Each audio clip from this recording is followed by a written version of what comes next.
ನೋಡಿದರತ್ತ ಜಾನುವಾರುಗಳ ರಾಶಿ.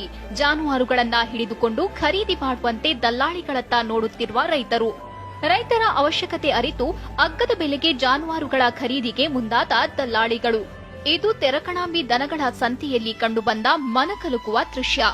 ಹೌದು, ಚಾಮರಾಜನಗರ ಜಿಲ್ಲೆ ಗುಂಡ್ಲುಪೇಟೆ ತಾಲೂಕಿನ ತೆರಕಣಾಂಬಿ ದನಗಳ ಜಾತ್ರೆಯಲ್ಲಿ ಕಳೆದ 2 ವಾರಗಳಿಂದ ಇಂಥದ್ದೊಂದು ದೃಶ್ಯ ಕಂಡುಬರ್ತಿದೆ. ತನಗೆ ಬೇಡವಾದ ಜಾನುವಾರುಗಳನ್ನ ಮಾರಾಟ ಮಾಡಲು ದನದ ಸಂತೆಗೆ ಬಂದ್ರೆ ಕೇಳೋರೇ ಇಲ್ಲದ ಪರಿಸ್ಥಿತಿ ನಿರ್ಮಾಣವಾಗಿದೆ.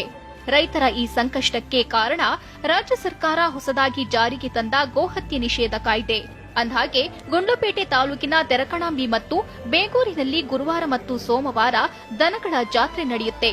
ರೈತರು ಉಪಯೋಗಕ್ಕೆ ಬಾರದ ಜಾನುವಾರುಗಳನ್ನ ಹಣಕಾಸಿನ ಮುಗ್ಗಟ್ಟು ಎದುರಾದ ಸಂದರ್ಭದಲ್ಲಿ ಮಾರಾಟ ಮಾಡಿ ಬರುವ ಹಣದಿಂದ ತಮಗಿದ್ದ ಕಷ್ಟ ನಿವಾರಣೆ ಮಾಡಿಕೊಳ್ತಾರೆ. ಆದರೆ ಈಗ ರೈತರ ಬಳಿ ಜಾನುವಾರುಗಳಿದ್ರೂ ಮಾರಾಟ ಮಾಡಲು ಪರದಾಡ್ತಿದ್ದಾರೆ.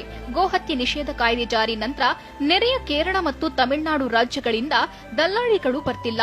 ಹೀಗಾಗಿ ಮಾರಾಟ ಮಾಡಲು ಸಂತೆಗೆ ತಂದ ಜಾನುವಾರುಗಳನ್ನ ಮಾರಾಟ ಮಾಡಲು ಸಾಧ್ಯವಾಗದೆ ರೈತರು ಕಳೆದ 2 ವಾರಗಳಿಂದ ಬಂದ ದಾರಿಗೆ ಸುಂಕ ಇಲ್ಲ ಎಂಬಂತೆ ಹೋಗ್ತಿದ್ದಾರೆ. ಜಮೀನಲ್ಲಿ ₹1 ಬೆಳೆ ಇಲ್ಲ, ಏನಂದ್ರೆ ಏನೂ ಇಲ್ಲ, ಉಳ್ಳಿನೂ ಇಲ್ಲ, ಏನೂ ಇಲ್ಲ. ಪರಿಹಾರ ಅನ್ಕೊಂಡು ಕೊಟ್ಟು ಯಾವ ಪರಿಹಾರ ಸಿಗಲಿಲ್ಲ 5 ವರ್ಷದಿಂದ. ಮನೇಲಿ ಏನಂದ್ರೆ ಏನೂ ಇಲ್ವಲ್ಲ, ತಲಾ ಏಟು ಒಂದ್ಸಾರಿ ಆಲ್ಟಿ ಏಟು ಮಾತ್ರ ತಗೋಬೇಕು. ದಿನ 8 ಮಾತ್ರ ತಗೋಬೇಕು. ಯಾತ್ರೆಯಲ್ಲಿ ತಗೊಳ್ಳೋ ಸ್ವಾಮಿ, ದನ ಕರು ಮಾರದೆ ಏನು ಮಾಡೋ ಸ್ವಾಮಿ?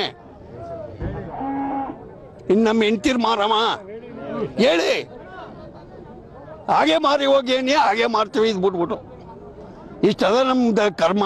ಹೊರ ರಾಜ್ಯದಿಂದ ದಲ್ಲಾಳಿಗಳು ಬಾರದೇ ಇರೋದ್ರಿಂದ ಸ್ಥಳೀಯ ದಲ್ಲಾಳಿಗಳು ಜಾನುವಾರುಗಳನ್ನ ಅಗ್ಗದ ದರಕ್ಕೆ ಕೇಳ್ತಿದ್ದಾರೆ.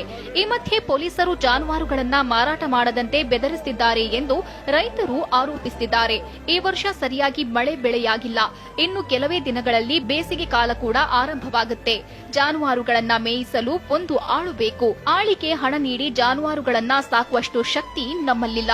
ಈಗ ಸದ್ಯಕ್ಕೆ ಅನುಪಯುಕ್ತ ಜಾನುವಾರುಗಳನ್ನ ಮಾರಾಟ ಮಾಡಿ ಬಂದ ಹಣದಿಂದ ಮಕ್ಕಳ ಮದುವೆ, ಶಾಲೆಗಳ ಖರ್ಚನ್ನ ನಿಭಾಯಿಸುತ್ತಿದ್ದೇವೆ. ನಮ್ಗೇನು ಕಟುಕರಿಕೆ ಜಾನುವಾರುಗಳನ್ನ ಕೊಡ್ಬೇಕೆಂದ್ಕೊಂಡಿಲ್ಲ, ಆದ್ರೆ ಬೇರೆ ದಾರಿಯೂ ಕೂಡ ಇಲ್ಲ. ಹೀಗಾಗಿ ಸರ್ಕಾರ ಬೆಳೆಗಳನ್ನ ಖರೀದಿ ಮಾಡುವ ರೀತಿಯಲ್ಲಿ ರೈತರ ಜಾನುವಾರುಗಳನ್ನು ಖರೀದಿ ಮಾಡಿ ನಮ್ಗೆ ಅನುಕೂಲ ಮಾಡಿಕೊಡ್ಲಿ ಅಂತಾರೆ ರೈತರು. ನಿಷೇಧ ಅಂತೂ ಮಾಡ್ಬಿಟ್ಟು ಅಂದ್ಬಿಟ್ಟು ಇಲ್ಲಿ ಎಲ್ಲರೂ ಮಾರಾದ್ಮೇಲೆ ನಿಲ್ಸ್ಬಿಟ್ಟಾರ. ಬೆಳಿಗ್ಗೆ ಬಂದು ಪೊಲೀಸ್ನವರೆಲ್ಲವೇ ಆ ದುಡ್ಡು ಕೊಟ್ಬಿಟ್ಟು ತೆಗೆಯೋರ್ನು ಪಾಪ ಅವ್ರನ್ನು ಹಿಡಿದು ತಗೊಂಡೋಗಿ ಅಲ್ಲಿಗೆ ಹಾಕ್ತೀವಿ ಇಲ್ಲಿಗೆ ಹಾಕ್ತೀವಿ ಅಂತಲ್ಲ ಪಿಂಜರಿ ಪಳದಲ್ಲಿ ತಗೊಂಡೋಗಿ ಹಾಕಿ ಸಾಯವತ್ತಾಗವ. ಅಲ್ಲೇ ಇದಾನ, ಅಲ್ಲೇ ಮೇವ್ ಹಾಕಲ್ಲ.